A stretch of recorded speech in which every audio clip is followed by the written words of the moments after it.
Some movies are so good that we watch them over and over again without ever questioning what we see on screen. Back to the Future is one of those films. It pulls you in from the very first frame, carries you through laughs and gasps, and sends you home feeling like you just experienced something magical.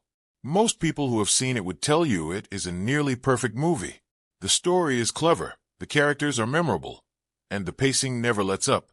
But here's the thing about perfect movies. They are never actually perfect. And Back to the Future, for all its brilliance, is no exception.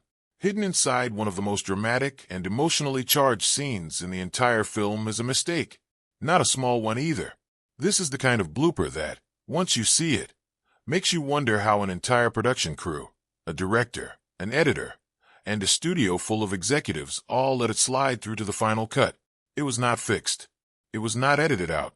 It went into theaters exactly as it was, and audiences around the world watched it without ever realizing something was wrong. For decades, it sat there in plain sight, waiting for someone to look closely enough. Before we get to that moment, it helps to understand just how much pressure surrounded the making of this film. Back to the Future did not have a smooth road to the screen. Writers Robert Zemeckis and Bob Gale had been shopping their script around Hollywood for years, collecting rejections from more than 40 different studios. The story was considered too clean, too wholesome, and not edgy enough for the comedy market of that era. Hollywood in the early 1980s wanted something loud and raunchy, and a heartfelt time travel adventure about a teenager trying to get his parents together simply did not fit that mold. Everything changed when Zemeckis directed Romancing the Stone in 1984 and turned it into a genuine box office hit. Suddenly he had leverage, and Universal Pictures agreed to greenlight Back to the Future. But success at the studio level did not make production any easier. The casting process alone became a months-long ordeal. Zemeckis and Gale had always imagined Michael J. Fox as Marty McFly. He had the right combination of charm, energy, and likability. The problem was that Fox was locked into a demanding schedule on the television sitcom Family Ties, and the show's producers refused to let him go. With no way to wait, the filmmakers cast Eric Stoltz in the lead role and began shooting. Weeks passed.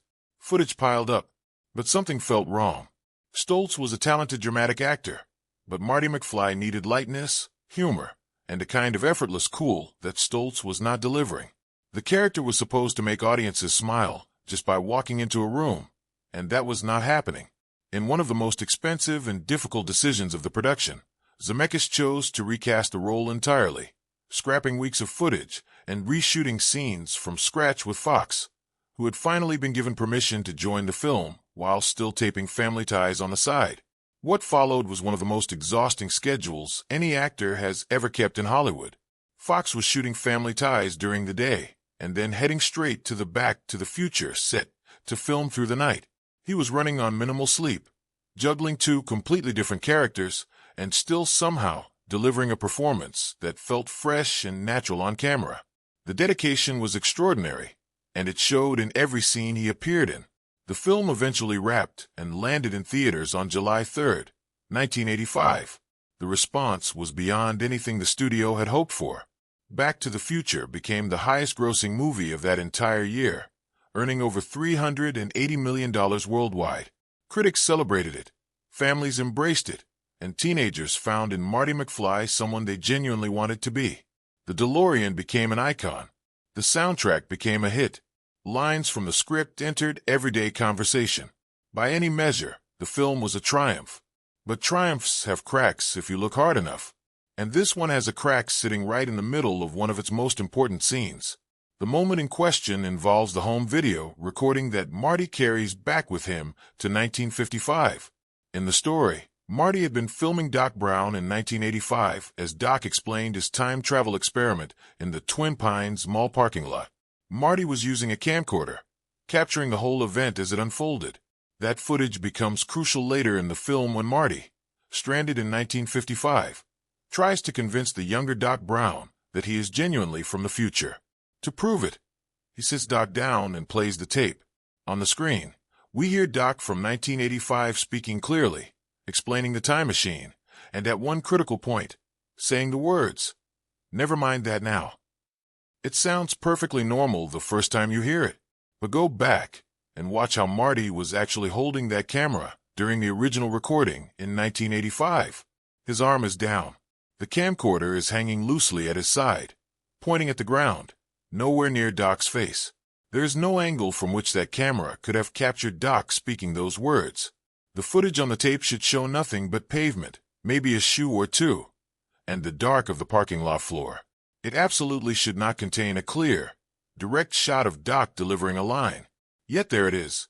When the tape plays back for 1955 Doc, everything looks perfectly filmed.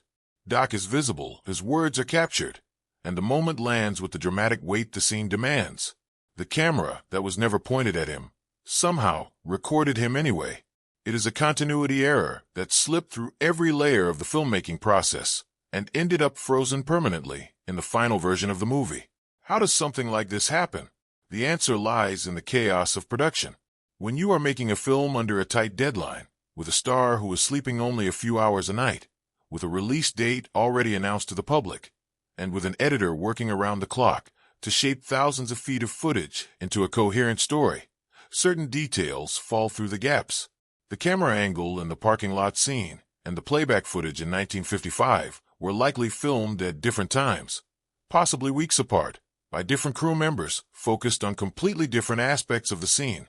Nobody caught the inconsistency because everyone was too focused on everything else that needed to be fixed. It is worth noting that this was not the only blooper to survive the editing room. Back to the Future is quietly full of small continuity errors that devoted fans have spent decades cataloging. One of the most charming involves the flyer for saving the Hill Valley Clock Tower. Marty receives this flyer from a woman campaigning to preserve the landmark, and Jennifer later writes a personal note on the back of it. The flyer travels with Marty throughout the film, but its appearance keeps changing. Sometimes it looks crisp and freshly printed. Other times it appears crumpled and worn, and in at least one moment, Jennifer's handwriting is visible on the back before she has actually written it yet. A small but impossible detail that no one corrected before the film went out. There is also the curious case of the looping background extra. In the clock tower scene, a man can be spotted walking around a corner, disappearing, and then appearing to walk around the same corner again a moment later, moving in the same direction as if caught in his own little time loop. For a movie about time travel, it almost feels like an in-joke, but it was simply a case of the same extra accidentally appearing in multiple takes that were cut together without anyone noticing.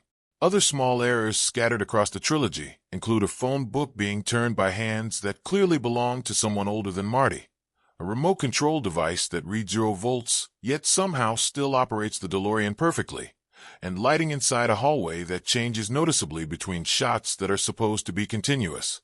None of these mistakes are large enough to damage the story.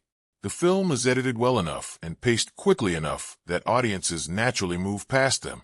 But they are there, embedded in the frames, little reminders that even the most beloved films are made by human beings working under imperfect conditions. What is remarkable is that these bloopers have not damaged the film's reputation in any way.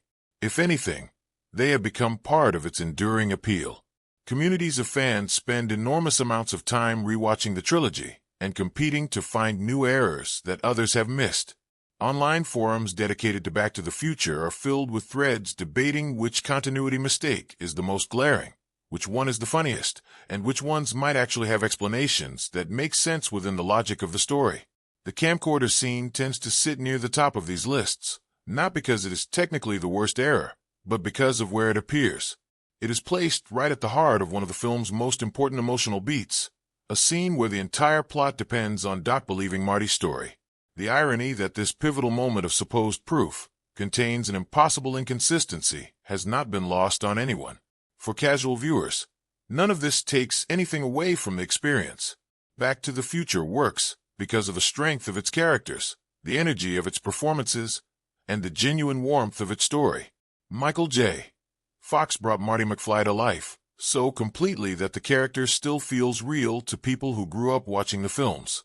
Christopher Lloyd gave Doc Brown a wild-eyed sincerity that made even the most absurd moments feel grounded. The relationship between those two characters is the emotional engine of the whole trilogy, and it runs on performances rather than technical precision. The camcorder blooper is ultimately a window into the reality of filmmaking at its most pressured and most human. A blockbuster film, filled with groundbreaking effects and charismatic performances, with a budget that climbed well past what was originally planned, still let an impossible camera angle slip through to the finished cut. The parking lot footage that was never pointed at anyone somehow became perfect recorded evidence on a tape played back 30 years in the past. Nobody stopped it. Nobody fixed it. And now it will stay that way forever, preserved in every print, every disc, every digital copy, every streaming version of the film that exists or will ever exist. That is the strange immortality of a movie blooper. Unlike a mistake made in a book that can be corrected in the next printing, or an error on a website that can be fixed with a single edit, a mistake captured on film stays exactly as it was on the day it was made. It travels through time, which for a film about time travel feels almost poetic. Back to the Future is about the impossibility of changing the past, about how every moment eventually becomes fixed and permanent. And in a strange, unintentional way, that camcorder blooper has become part of that permanence. The film was selected by the United States Library of Congress for preservation in the National Film Registry in 2007, officially recognized as a culturally, historically, and aesthetically significant work. That means the blooper is now preserved alongside the brilliance. The impossible footage, the looping extra, the changing flyer, the 0-volt remote control, all of it is locked away in the cultural record of the nation, declared worthy of protection for future generations. So the next time you sit down to watch Back to the Future, pay close attention to that camcorder. Watch where it is pointing during the parking lot scene. Then watch the tape play back in 1955. Let yourself notice the gap, the impossible angle, the footage that should not exist. You will feel the strange delight of seeing through the magic for just a moment, glimpsing the human hands that built the illusion. And then, almost immediately, you will find yourself pulled back into the story anyway, because that is what great films do. They carry you forward even when they slip. They make you believe even when the evidence points the other way. Which, when you think about it, is exactly what Doc Brown was asking Marty to do all along.